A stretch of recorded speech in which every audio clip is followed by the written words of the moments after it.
Well, hello, everyone, and welcome. I'm Megan Rust, Interpretation Director at the Frist Art Museum.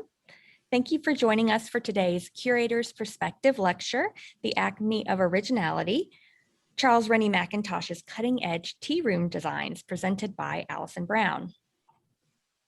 Before we begin, I'd like to share a few reminders and acknowledgements. Closed captioning is available. You can turn on live captioning with the controls at the bottom of your screen. We will begin with a land acknowledgement.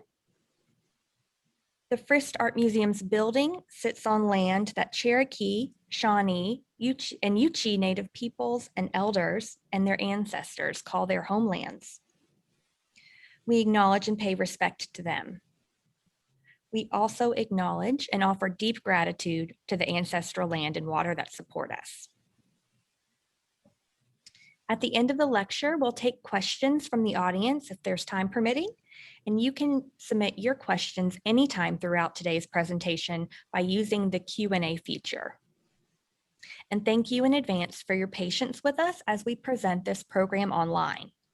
In the event of a technical difficulty, we'll pause the presentation and we'll work quickly to resolve the issue. If you're having technical difficulties on your personal device, feel free to send a chat message to Frist IT and we'll do our best to help you. Now it's my pleasure to welcome the Frist Art Museum's Executive Director and CEO, Susan Edwards.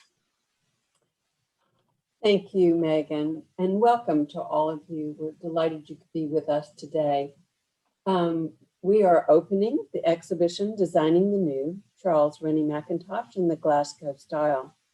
Designing the New is an immersive exhibition that showcases the greatest exponent of the Glasgow style, Charles Rennie Mackintosh, as an architect, designer, and artist, and contextualizes his production within the larger circle of designers and craftspeople in Scotland's largest city.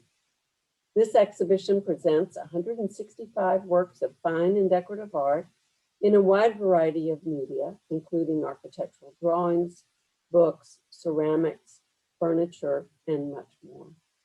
We are thrilled that Allison Brown, exhibition curator, is joining us from Glasgow to present today's lecture. Before we begin, I would like to recognize and thank the people who made this exhibition a reality. Designing the New is co-organized by Glasgow Museums and the American Federation of Arts. The exhibition comprises works from the collections of Glasgow City Council, museums and collections, with loans from Scottish collections and private lenders.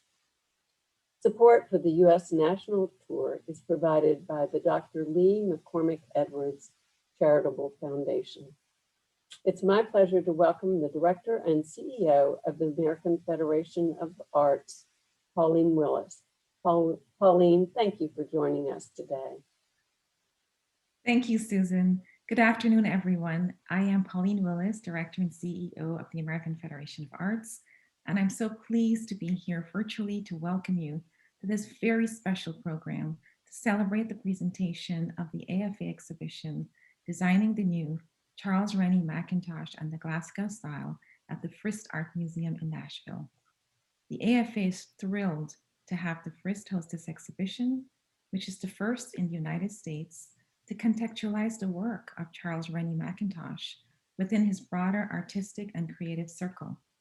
It is a testament to the importance of this exhibition and the support of our wonderful host partners like the Frist and also our other co-organizing partner, Glasgow Museums, that we are able to present this touring exhibition to the United States audiences.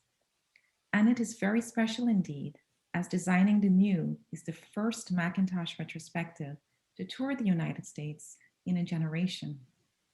We are happy to be here with you virtually today in celebration of this wonderful show at a time when access to art has become even more important to our well-being. The American Federation of Arts has been a vital part of American life for over 112 years. Our original mission to bring artworks to museums around the country remains today with our dedication to organizing traveling exhibitions, to publishing scholarly catalogs, and developing educational programs that enrich countless lives. Both access to art and education are core to the AFA's mission, and we are thrilled to partner with the Frist to realize these goals through the presentation of this exhibition to your audiences. The exhibition, Designing the New, includes particularly new vital insight into the role women played in the Glasgow School, both in terms of their contribution to Mackintosh's inner circle and to the artistic output and leadership of the Glasgow School itself. Today, we look forward to hearing more about Mackintosh's work with Miss Catherine Cranston, another pioneering woman of the time, and how their collaborations influenced the contextualization and experience of an interior as a total work of art. So many important partnerships were formed to make this tour possible. Thank you to our co-organizing partner, the Glasgow Museums. We would also like to thank the Dr. Lee McCormick Edwards Charitable Trust for their generous support of the US tour. Thank you to Alison Brown for her dedication to the project and for her excellent scholarship that brings the stories in this exhibition to life. A huge thank you to my friend and colleague, the Frist Executive Director and CEO, Dr. Susan Edwards, and to everyone at the Frist Art Museum for hosting this presentation of Designing the New, Charles Rennie Mackintosh and the Glasgow Style. And now I want to hand it back to Susan. Thank you again. Thank you, Pauline, for that very warm welcome and lead in to make us very excited to hear what Alison is going to say. The Frist Art Museum gratefully acknowledges our supporters for Designing the New. The platinum sponsor is HCA Healthcare, TriStar Health. Hospitality sponsor is Union Station Hotel. Education and community engagement supporters, the Wingate Foundation and First Horizon. Spanish translation sponsor is Vanderbilt University Center for Latin American Studies. And the exhibition is supported in part by the Friends of the Arts of Scotland. As always, we gratefully acknowledge for their ongoing operating support the Frist Foundation, Metro Nashville Arts Commission, the Tennessee Art Commission, and the National Endowment for the Arts. And special thanks to Frist Senior Curator Trinita Kennedy for overseeing our presentation and of this exhibition. Now it's my pleasure to introduce Alison Brown. Alison Brown has worked for Glasgow Museums since 1993. Her particular focus is on the work of Charles Rennie Mackintosh, the Glasgow style, art education, and decorative art and design from the 1860s through the 1950s. She curated the exhibition, Charles Rennie Mackintosh Making the Glasgow Style, which marked the 150th anniversary of Mackintosh's birth in 2018, with an inaugural showing of Glasgow's Kelvin Grove Art Gallery at Glasgow's Kelvin Grove Art Gallery and Museum, and subsequent presentation at the Walker Art Gallery in Liverpool, England. She then adapted it into Designing the New. Brown has contributed articles and essays to numerous books and journals, including the catalog for Designing the New, which is available in the Frist gift shop. She is vice chair of the Charles Rennie Mackintosh Society and editor of its journal. Please join me now in welcoming Alison Brown. Thank you so much, Susan. And thank you so much for inviting me to speak today. It's an absolute pleasure.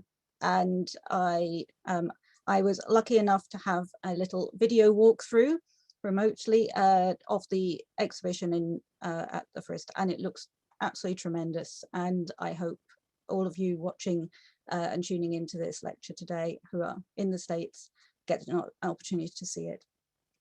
So I'm going to be taking you on a romp through the Tearoom story in Glasgow. And I'm going to plant a,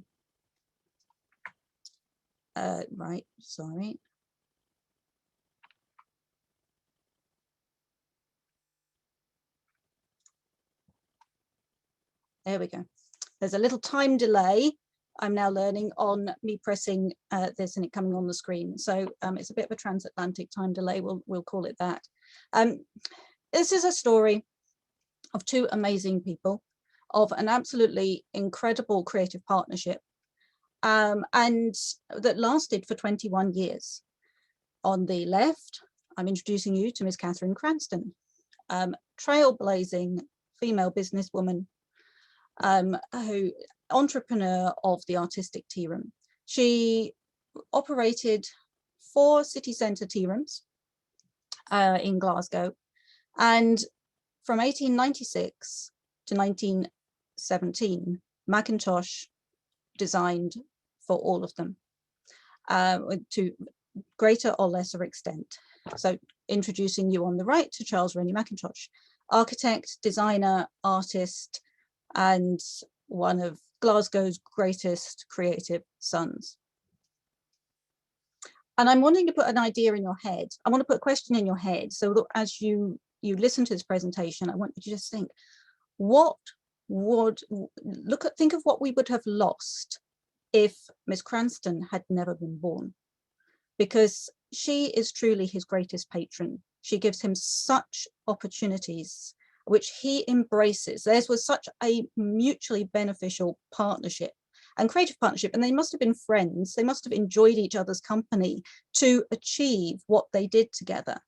She was setting out Tearooms on a new path, and she was trading on 3 aspects: quality food, good prices, and a unique dining experience. So think of Glasgow, the largest city in Scotland, major in the industrial capital of Scotland.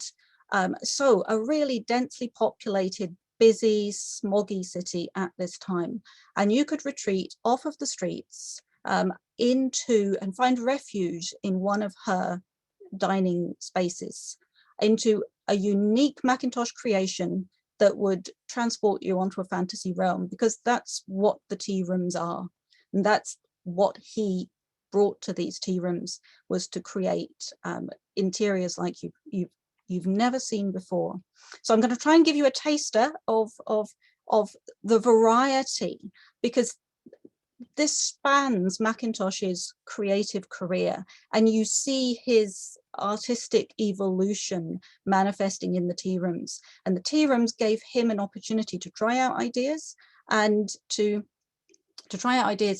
experiment, and motifs and ideas and treatments of space often then reappear in other projects that he's working on. So you can see why this was such a fantastic pairing and iconic pieces of design. When we look at his chairs, iconic pieces of design would be lost were Miss Cranston not born. The furniture is perhaps the most sort of the iconic pieces that are coming out for these Tearooms. This is where Mackintosh creates his high back chairs, his famous high back chairs. I illustrate 2 here. There's the Argyle Street high back, the first one he designed in 1898. I mean, that design is 103 years old, but you will have seen a movie or a TV program or even a pop video that uses that design. It always is sort of showing the future. It's been in the Addams Family, it's been in Blade Runner, it's been in Star Trek. I think it's incredible testimony to Mackintosh's design, that he is brilliance, that he creates something so simplified but so modern. And at the top of the headrest that frames the sitter's head and would sort of slightly enclose the sitters around a table. Think of 4 of these round a table, that it would enclose the sitter and create a sort of slightly intimate space within the larger dining hall. The chairs, the Ingram Street high back, as well on the left, from 1900, that manifests an idea that's very prevalent in Glasgow style. As in all Art Nouveau, it's about plant forms and growth. And just by looking at the attenuated back, that Mackintosh has then placed these little square cutouts in the back, one at midpoint and then 3 at the top, and it lifts your eye upwards. It helps exaggerate the elongated height of the chair. This application of plant form to furniture, sort of hidden in, is perhaps manifest the most by the cash desk chair for the Willow Tearooms that you see top right. And in that, the crisscrossing of the wooden backsplats creates a very stylized weeping willow tree, of which I will show you more of how that fits within the overall tearoom design. And then Mackintosh then experiments in different ways. The little waitress's stool for the from the Willow Tearooms in the bottom right, which is a wonderful geometrical experiment of the square, the grid, the cube. All of these are sturdy pieces of furniture. They're not fine woods, they're sturdy. They're meant to be used to weather the wear and tear, which means Mackintosh then applies this sort of dark finish, a dark stain or an ebonized finish, which helps hide lots of knocks on a very practical level, but also gives the furniture a very architectural solidity to it, an architectural presence. So they're very statuesque pieces sitting in around the rooms, and he uses them to great effect in the interiors. Miss Cranston didn't just champion the Mackintosh, she championed a broad range of artistic designers. I mean, her first tea room was in 1878, so she had actually been championing artistic design, starting with sort of aesthetic interiors in the 1880s, right through to the time she brings Mackintosh on board. For the Glasgow girls, she championed them to design the menu cards for her. So you have here Jessie Marion King, a menu card design that's to be used across all of the 4 tea rooms in the city centre. And you can see by the back of the card on the left of some of the facilities the tea rooms offered. It wasn't just serving tea or food. There's telephone services and telegrams. Some of the tea rooms had billiards rooms in for the men. The tea rooms was part of a temperance movement. It was designed to basically stop people going into the bars and the pubs for for the alcohol consumption, for the demon drink, and so by putting facilities in these tea rooms that catered for this wide audience, dining spaces for ladies who were now starting to go out into the new department stores in the city and have that more social time outside of the home, and for the men in the offices and the warehouses by day, and at night their hierarchy within the organization is perhaps even diminished as they go and play a game of billiards or cards together in one of the tea rooms. And on the right, it's also to point out that Miss Cranston also put tea rooms operated tea rooms in 1901, and these are from 1911 in the Glasgow's International Exhibitions in Kelvin Grove Park. And the McDonald sisters designed one each for Miss Cranston's 2 tea rooms, and you can see where the tea rooms, identifiable by where the little pom-pom trees are how they're overlooking either the amphitheatre or the music court. So firstly, let's do the first tea rooms we'll look at are Buchanan Street and Argyle Street. So Mackintosh is not the sole designer on these. There's another young man who, by international accounts, Hermann Matthesius, the German architectural historian, believed Walton was the second most important designer to be coming out of Glasgow at this time. Walton is very different to Mackintosh. He actually runs a business. He employs people. So Mackintosh has become, is at this stage still, he's in Honeyman and Kepi, but he's not yet a partner in the architectural practice. Walton, though, is running a business. He employs cabinet makers, stained glass makers, metal workers, mural painters, and over this period, he's working on these tea rooms for Miss Cranston. He starts to move away from Glasgow to focus on drumming up business in London and setting up shops in York and London. So he starts to move away, which gives Mackintosh a way in to designing for Miss Cranston. Whether Miss Cranston appointed Mackintosh to work for these tea rooms, or whether it was Walton who brought Mackintosh in, we do not know.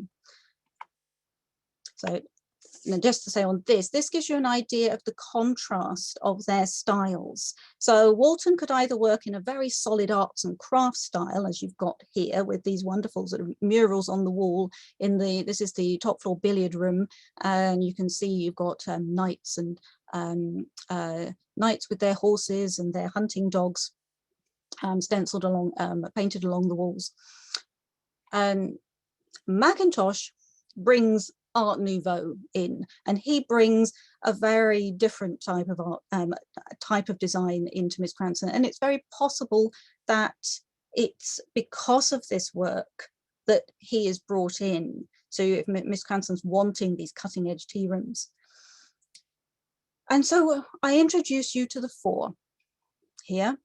This in 1893, Mackintosh and James Herbert and their fellow draftsmen at Honeyman and Keppie Architects are introduced at the Glasgow School of Art to the MacDonald sisters, Margaret and Frances.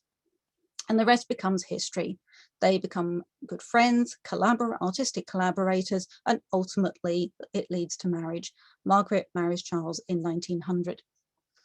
In 1893, Aubrey Beardsley features in the Studio magazine this frontispiece for Salome, which is stark and striking, and it has an immense impact on these young designers.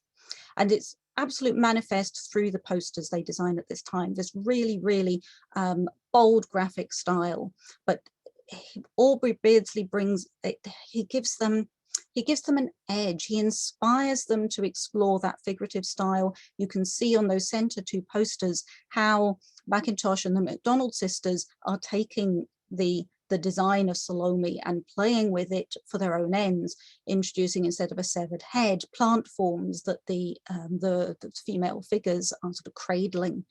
And again, you notice everything is so tall. On the right is a poster that's a collaboration between McNair, Margaret and Frances for the Glasgow Institute of Fine Arts. That and the Mackintosh poster in the centre are both from the Fine Art exhibition of 1895. There was a lot of criticism of these, and Glasgow has a lot of wit. So if you read the local newspapers from the time, they like either putting cartoons in, or they put little witty poems in, or sarcastic letters.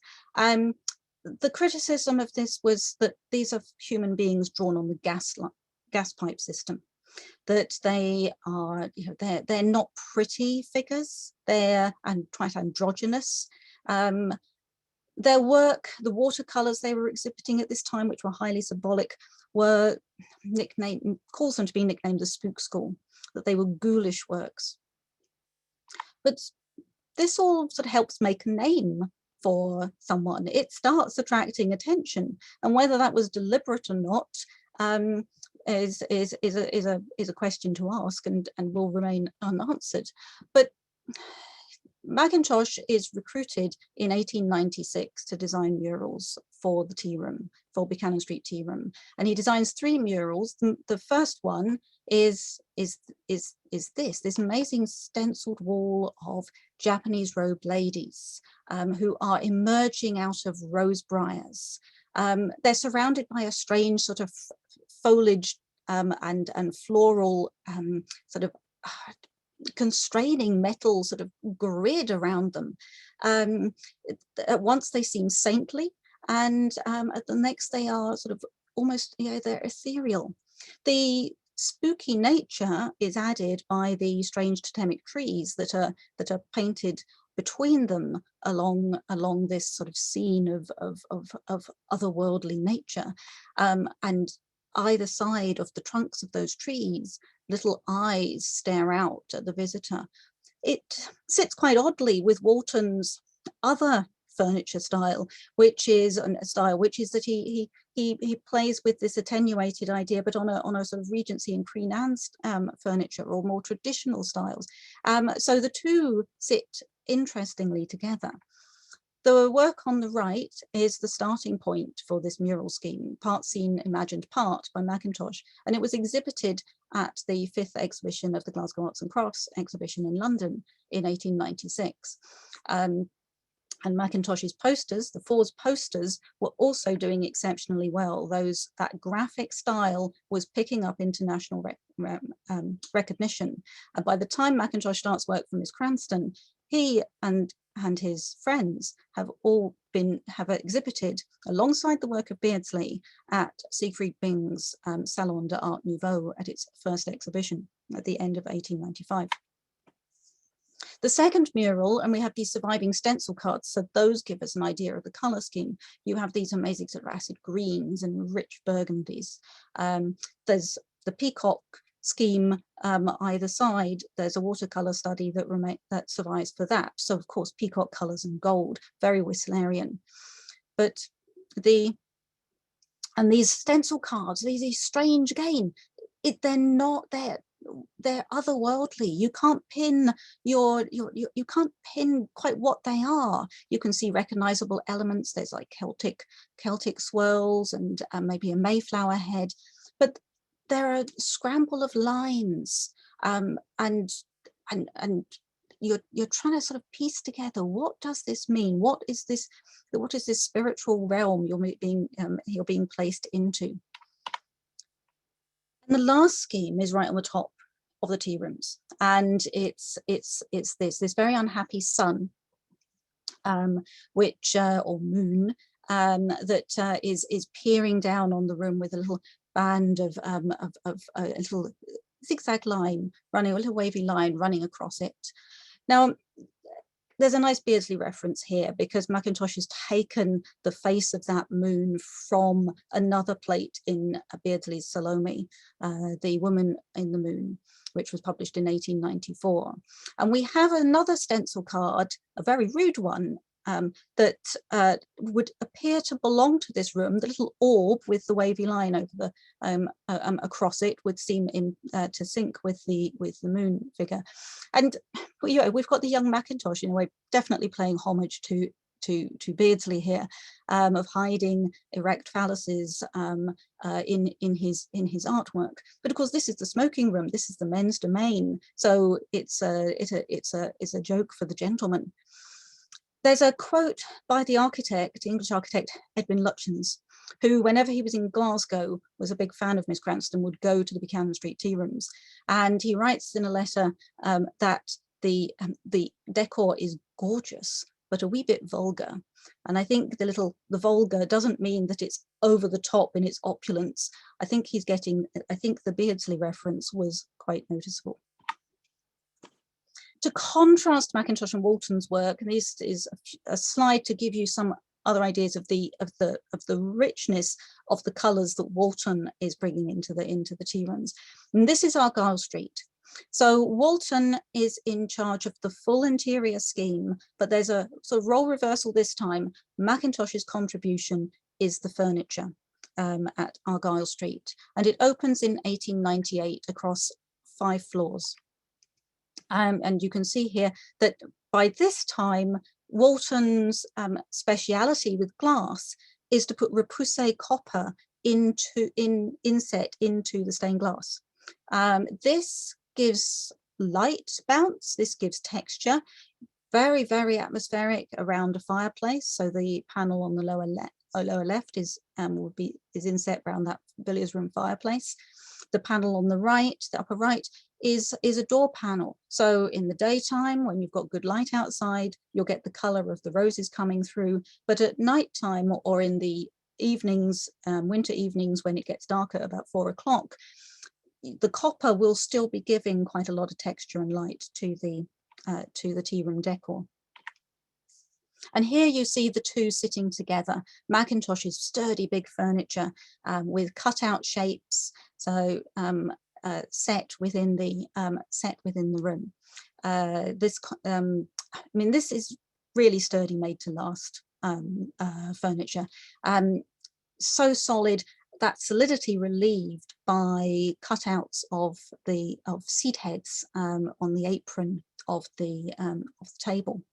And on the classic Argyle high back chair, you have the winged bird cut out into the headrail.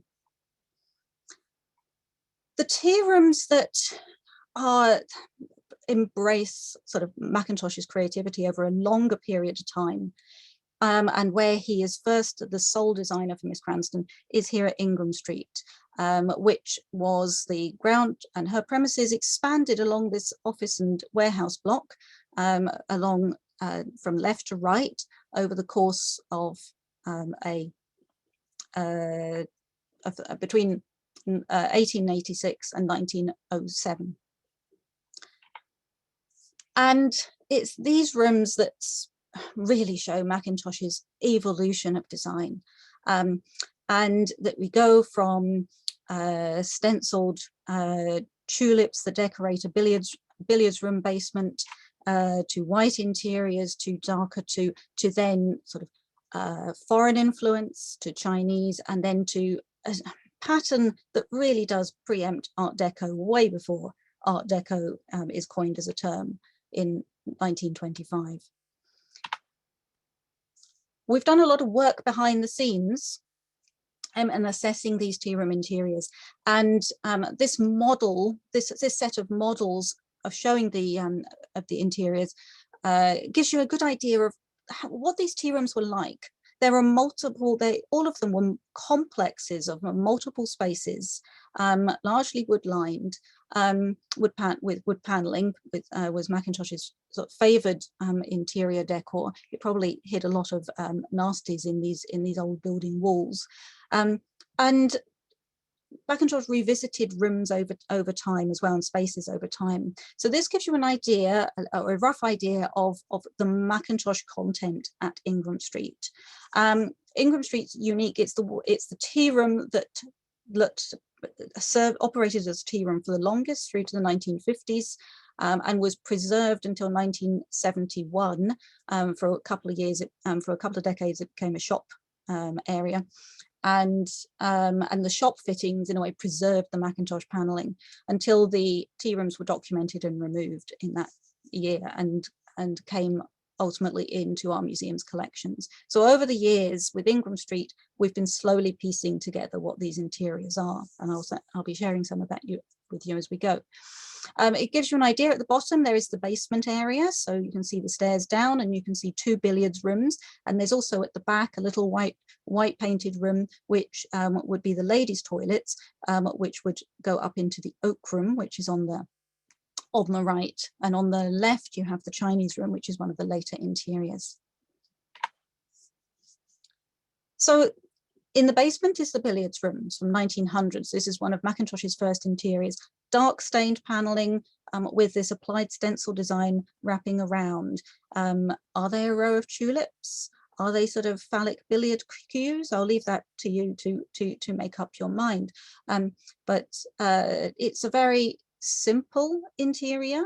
It's very effective. The acoustics would have been quite something. I've been in that room, not when it was a tea room, but when it was had been gutted. But it was amazing to think of being in this space, and think of the footfall that you would also be hearing on the floors above. The relationship between these spaces and the experience of being a punter in them would have been quite interesting. And these would have been really quite busy, because above the billiards room was the ladies' luncheon room. Mackintosh's first white tea room interior. It started the idea of white rooms for domestic commissions in 1898. This is the first manifestation of one as a tea room space. The rooms were all north facing, so you're going to get a cool, even light coming through the course of the day, but Glasgow weather is notoriously overcast. So making white rooms absolutely maximizes the daylight and brings as much in as possible. And Mackintosh uses some really interesting trickery to maximize that daylight coming down. So in the ladies' luncheon room, which we conserved and restored between 1893 and 1993 and 1996, and you can see photos of that manifestation here. Some of you may have seen it in America. It toured as part of our Mackintosh, the last Mackintosh touring exhibition in America between 96 and 97. And either so aluminium leaf applied to the east and west wall panels, alternating down, reflecting light down to within the room, and above they're topped by these large gesso panels. They're 1.5 meters in length. They are the first gesso panels that Mackintosh and Margaret MacDonald made. In fact, it's the only panel. The wassail, which you can see on the right, is the only gesso panel by Mackintosh. The May Queen by Margaret, which you will see in the exhibition, is over on the left. Now these face each other across this dividing screen that shelters the diners away from the street outside, but has this stylized avenue of willow trees running along it. And these face each other off, and possibly Mackintosh's inspiration came from his trip to Italy. In 1890, he won the Alexander Greek Thompson Travelling Scholarship. And in 1891, he embarked on his travels round Italy, stopping at 25 cities as he went. One of the places he went to was Ravenna, which is renowned for its Byzantine mosaics. And the Hunterian have this beautiful watercolor study of a part of the one of the mosaics in that basilica. They're up high, they're incredibly long, and Mackintosh is impressed with them enough in his diary to note that they're ripping. So definitely an inspiration for them. And these are highly textured. These are the most perhaps theatrical, they're like theatrical sets. They're highly textured. It is string pinned onto gesso, and the gesso sets hard around the pin. If you look at these from the back, you will see pins sticking out by 1 or 2 inches from the back. And then they've modeled the plaster and they've applied it to the surface, and they've put beads on it, oil painted over the top, tin leaf applied. So highly theatrical. They're celebrating the crowning of the May Queen and the wassail as a pagan festivities. So you can read all of the decoration in that room as a sort of celebration of a sort of a seasonal cycle of nature. So inspiration of Italy, inspiration of Art Nouveau, and inspiration of Japan. I'm showing you these 2 books. We don't know if Mackintosh saw these exact ones, but there were amazing connections between Glasgow and Japan, and Mackintosh definitely owned Japanese prints and was interested in the art of Japan. And it's to make a correlation between this coat stand that survives from the ladies' luncheon room and this Japanese framework that is shown in this book, which is a recording of an inventory of a nobleman's house contents. And you can quite see that Mackintosh has taken that idea and put a pole in the middle and created a really simplified but gorgeous umbrella stand. 1903, 28th of October 1903, and this building opens. This is the Willow Tearooms, and this is Mackintosh's pièce de résistance in tea room world. He designs the whole thing in one go, highly unusual. Outside, Miss Cranston has placed her little pom-pom trees. The media go wild for it. Look at the excerpts here of the quotes. The interior has been artistically treated. Willow tree design, it's luxurious. It's the acme of originality.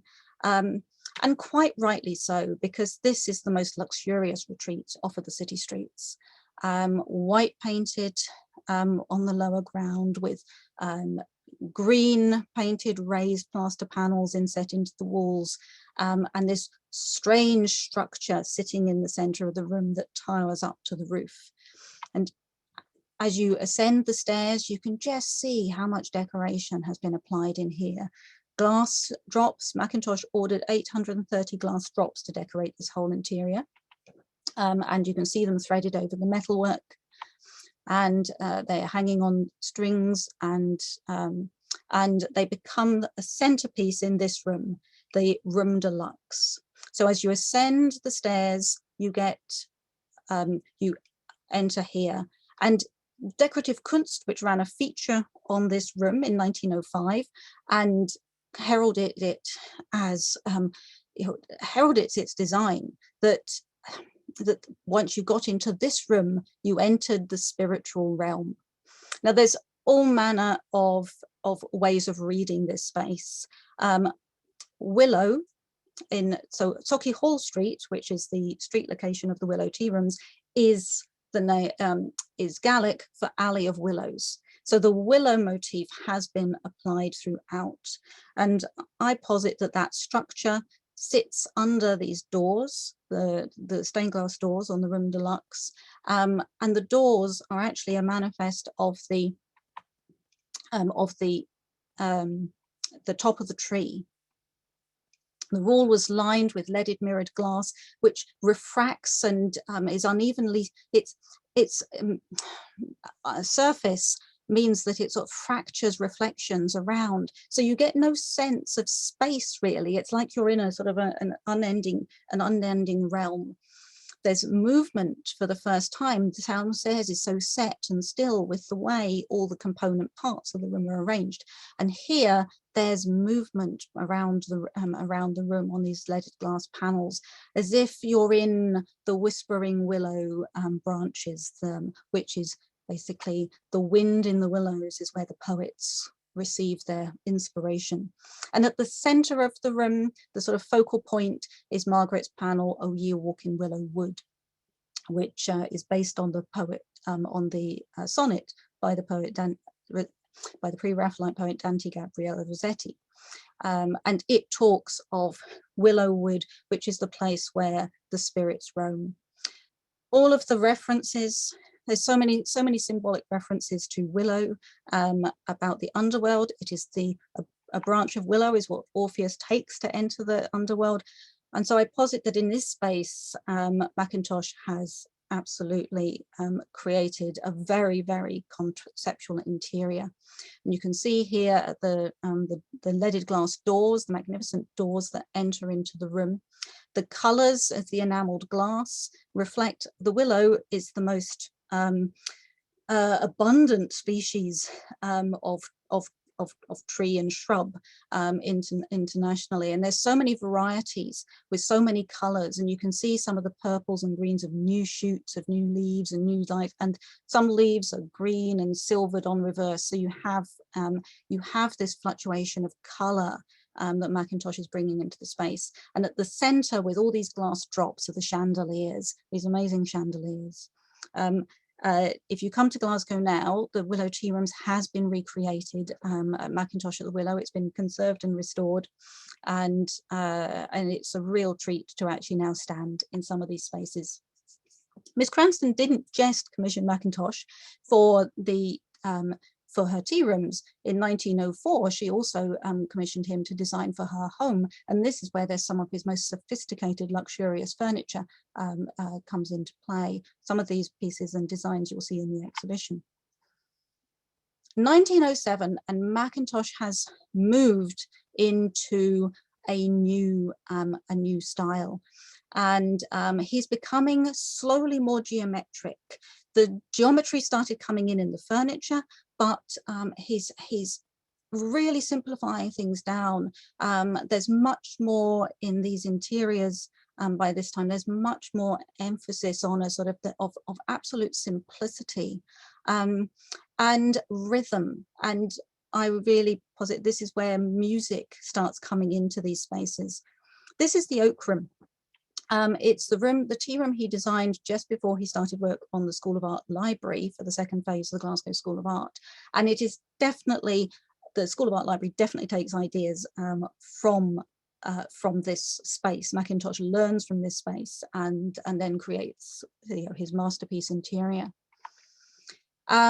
We have been, over the last number of years, 2015 to 2018, we have been in partnership with V&A Dundee and to bring the Oak Room, which is the largest interior from Ingram Street, back to life.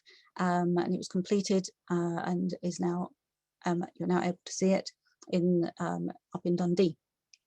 This is the largest tea room interior at Ingram Street. It's 47 feet long. There's a mezzanine level as well. You come in off the street, the door's there on your left, and you come into an enclosed space first of all, and then you move into the room. This is the V&A Dundee, Kengo Kuma, the architect designer, and for working on this, we worked with a range of very talented specialist teams who basically did the work of piecing together a massive jigsaw puzzle, three-dimensional jigsaw puzzle. As we worked on understanding what this room was, light became really apparent in the job books for this room and the billiards room below. Some 60 lamps were ordered. Now this is a phenomenal amount of lighting that's ordered for a space. In the Oak Room, we've determined there's 48 lamps, electric lamps hanging. So this is Mackintosh embracing the potential of electric illumination. And he's playing with color as well. He's zoning this room. So at the top of the balcony, you in the dining space at the top, you sit amongst these uranium glass blown shades, which gives, as you can see, a very sort of delicate, subtle light with green. When viewed from below, the shades sort of hover with this sort of lime green ellipse. In the center of the room, you have these metal basket lamps, and this I term the glade, because this is the space that you merge. How you enter this room, you always come in under something, and then you're into this erupting space of light. And these stylized pieces of wood that are running from floor to ceiling, you could read as stylized trees.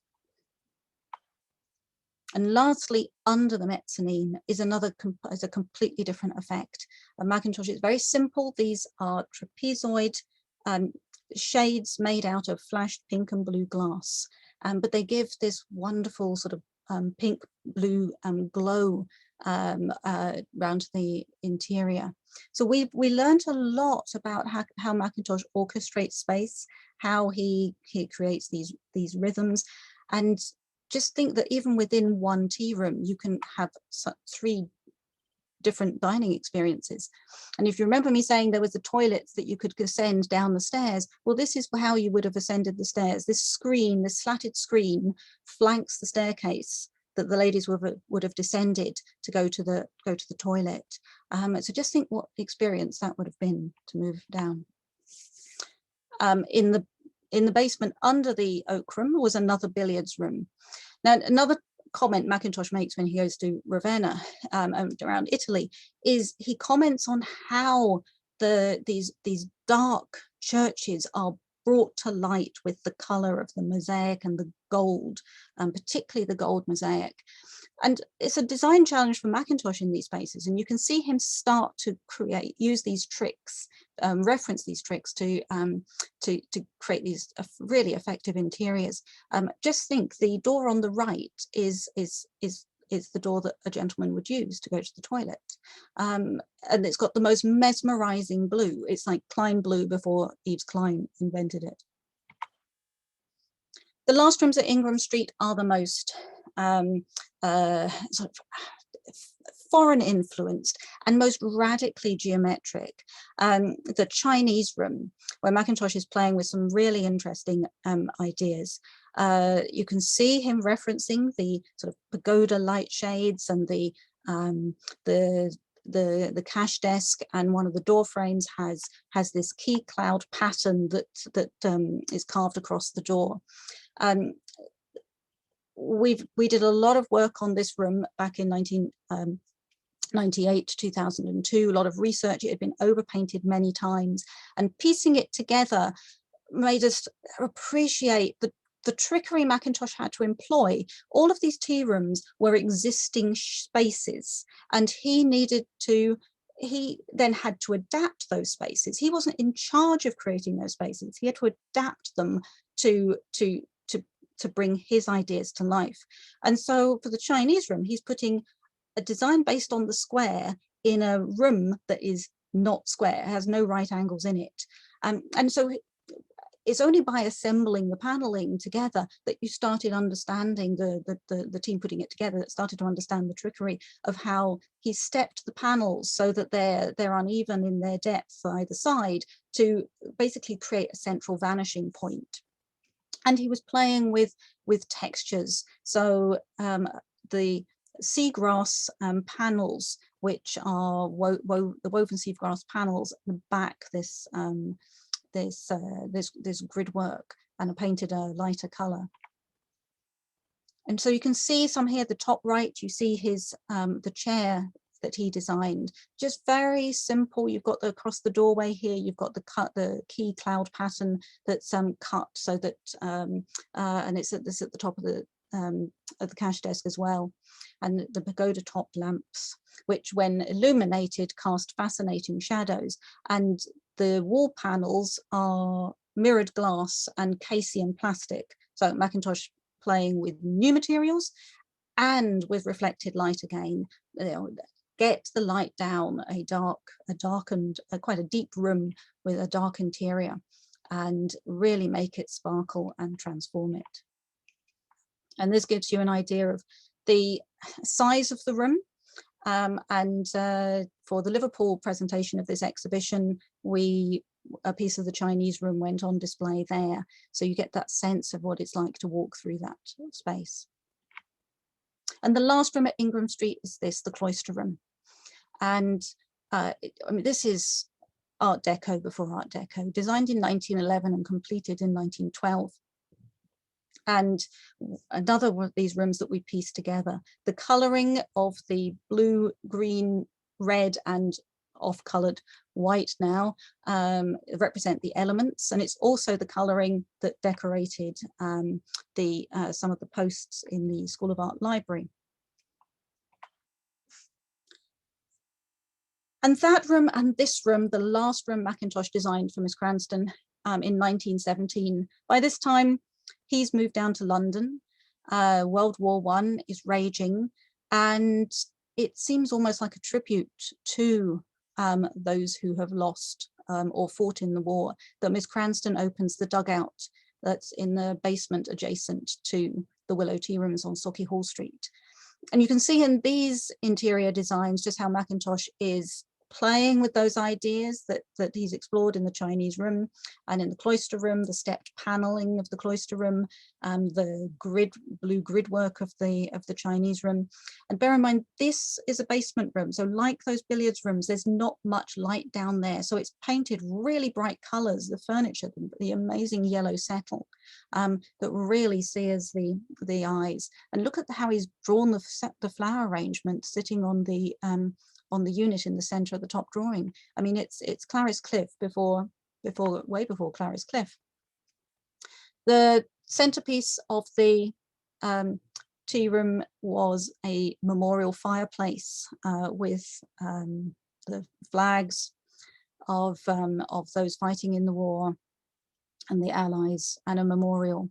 And it also seems that this year, it's like, this is a very important year and sad year for Miss Cranston.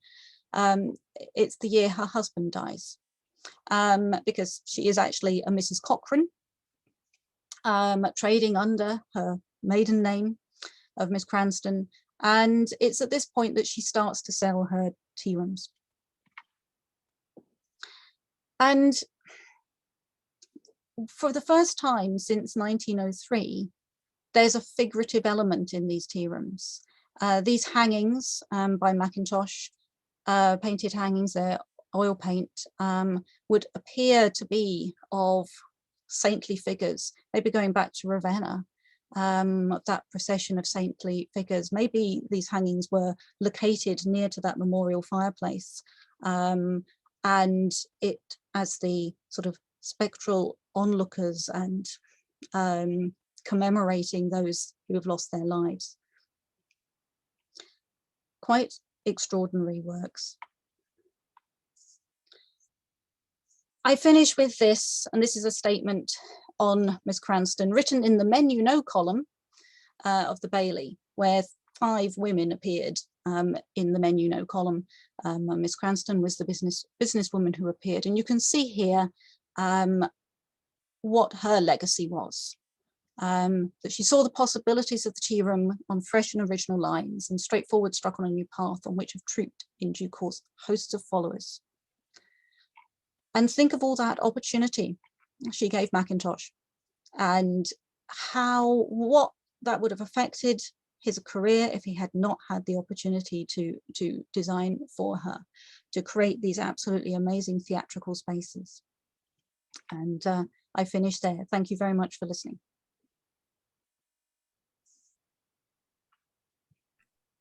Thank you so much for that overview of Mackintosh's work with Miss Cranston, Allison. We do have time for a few questions. You can submit those in the Q&A. We do have one already. We have a question about sort of international arts and crafts or Art Nouveau movements. This participant mentions Frank Lloyd Wright. Did they know each other? Were they aware of each other's work? Do you have any insight into that? Well, Frank Lloyd Wright is, I mean, I'll try and keep brief. It's not known that they didn't know each other, to my knowledge, but they must have been aware with publication of each other's work. But they're both they're directly comparable in date. Frank Lloyd Wright's born in 1867, Mackintosh the year later, and both of them follow that early path. That where they have these similarities in work. They're both influenced by Japan. But the difference is Frank Lloyd Wright goes to Japan, Mackintosh doesn't. Mackintosh absorbs Japan from what he sees, what he reads, and what he sees in publications. And Mackintosh's genius is that he manages to understand that space and translate it into his interiors. They both owned Japanese prints. Frank Lloyd Wright was a keen collector. They both designed their high back chairs. Frank Lloyd Wright's was before Mackintosh's, but Mackintosh's is the Argyle high back is a much more theatrical piece. So there's interesting contrasts as well, because it's both worth bearing in mind. Frank Lloyd Wright ran a business. He ran an architectural practice, and he also, others would do the designs for him, whereas Mackintosh is the auteur, and he and it's there's a handful of buildings essentially compared to Lloyd Wright that he designs. And the other thing I will remark on is the color, the coloring, because they're the antithesis of each other in their choice of coloring. That Frank Lloyd Wright, and that indicates place. So Frank Lloyd Wright is, it's autumn colors, warm colors, natural woods. He will never overpaint his furniture. Mackintosh, he quite likes the plasticity of overpainting the furniture. If he wants to sort of rid it of its grain, it's about the effect. And his palette, well, the Glasgow style palette is the colours of Scotland. It's greens and purples and blues, throw in a bit of pink and grey, and white and black, and you've got a very different palette in Glasgow to America.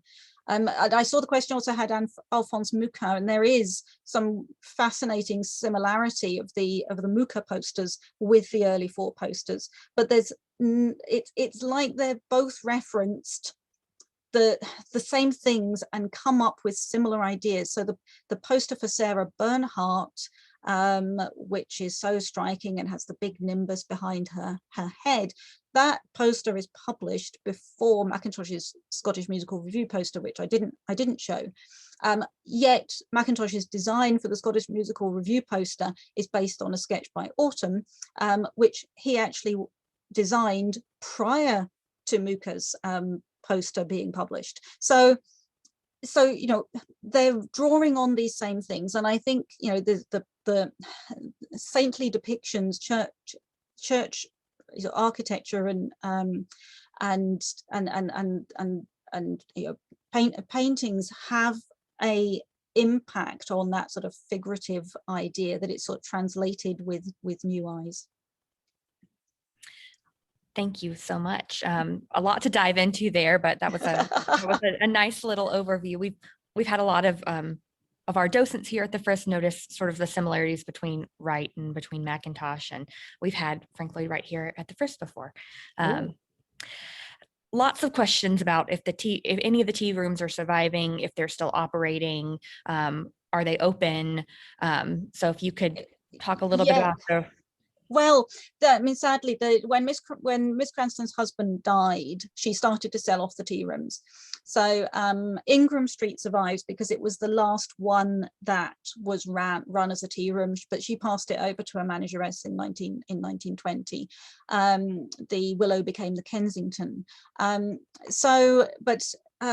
one that you can dine in is the new Willow. It's called Mackintosh at the Willow now, and it opened in 2018, and it's been a wonderful, just dedicated. That there might be a TV. There was a TV program made about it, and it might be on YouTube. I couldn't tell you for sure, but it's really worth a watch because it shows the amount of love and care that went into recreating it. So many craftspeople. Yeah. And so you can dine there, and you can dine in the room deluxe. So they don't charge you extra this time. Miss Cranston charged you extra for dining there. You know, it's not the case.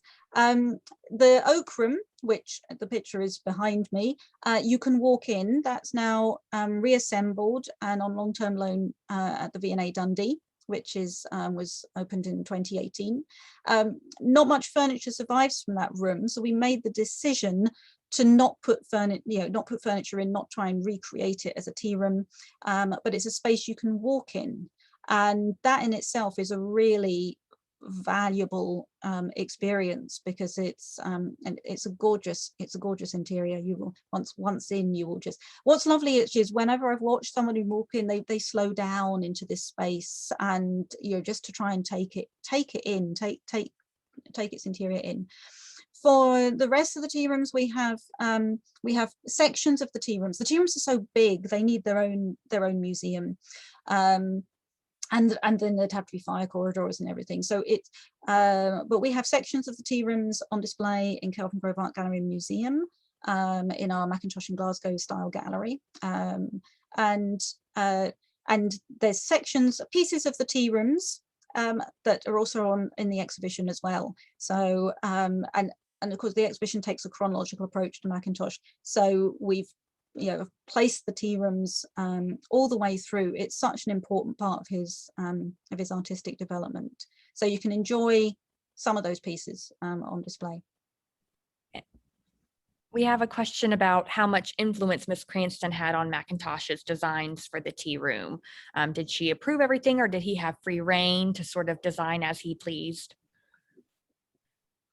Sorry, can you repeat that? Sorry. If Miss Cranston had any influence on Mackintosh's designs for the tea rooms, did she have approval, or did she allow him to design however he liked? I don't think we know enough about that. I mean, she must have had a budget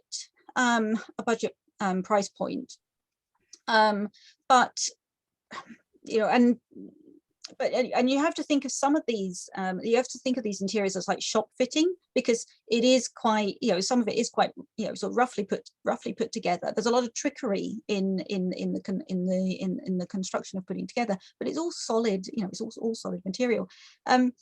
So they must have had conceptual meetings and discussed. I can't and for her to agree something, I can't see that not happening. But it's like the evidence, the paper trail of the private clients doesn't, you know, compared to the institutional clients, doesn't really survive. So I don't think we know enough about, you know, how the brief was set, You know, would Miss Cranston say, I want a Chinese themed room, or would Mackintosh totally surprise her and say, let's do this? No, you know. But it must have been a collaborative process. Thank you. I think we'll do one more. We do have a question about the catalog for the exhibition, and there is one. I didn't know if you wanted to share anything about the catalog. We do have it available in the Frist Art Museum gift shop, so wanted to plug that before we leave this afternoon. Right. Well, yes, it's a very good read, and that's not just because I wrote it, but there's two good essays that my colleague has written, an essay sort of putting the industrial story of Glasgow together, of putting the Glasgow style into context of the city on that. There's an essay in it that I've written about basically our collecting over time of how, you know, because it is a story of people going out of fashion, you know, designs going out of fashion, and then it's the hard work of individuals who reignite interest. And in that terms, it's the widow of Talwyn Morris, the book designer, who is living in London at the outbreak of the Second World War and is really worried that she has these amazing pieces of work by the fore and that they should be in Glasgow. And it's her donation to our collection that really starts the interest of our then director, Tom Honeyman, to start talking to the School of Art about Mackintosh. And they're then actively seeking people who knew Mackintosh and connecting. So that's the start of collecting. So that's a story. And then every object in the exhibition has a catalogue entry and as a photograph. So it's with this tour, it's Glasgow's collection, which is not just of Mackintosh, but of the broader Glasgow style. And it's really the first major presentation of our collection. I know there's been remarks saying there's so many pieces I've never seen before, and it's like, that's really because we've never published a lot on this. So it's a great opportunity to understand the contemporaries, the women's story in relation to the Glasgow style as well. Well, it's an absolutely beautiful exhibition, and we are so thrilled to have it here in Nashville, and we hope that you all will come see it in person. You can reserve your ticket to come see Designing the New here in Nashville by visiting fristartmuseum.org. We hope to see you in person soon or online at one of our next virtual programs. And you can find more about our upcoming programs by visiting fristartmuseum.org, by following us on social media, or by signing up for our weekly email newsletter. As you leave today's Zoom, you'll be invited to take a brief survey. Your feedback helps us improve future programs and is important to us. So we would appreciate your time in sending that to us. And we are so thankful for your support of the Frist Art Museum. Financial gifts during this time allow us to bring you great programming like today's event. Support of any amount is greatly appreciated. We hope you'll consider making a donation at fristartmuseum.org. Thank you so much, Allison, and thank you all for joining us today. I hope you have a great afternoon, evening, night, wherever you are. Thank you very much. My pleasure. Thanks very much for inviting me.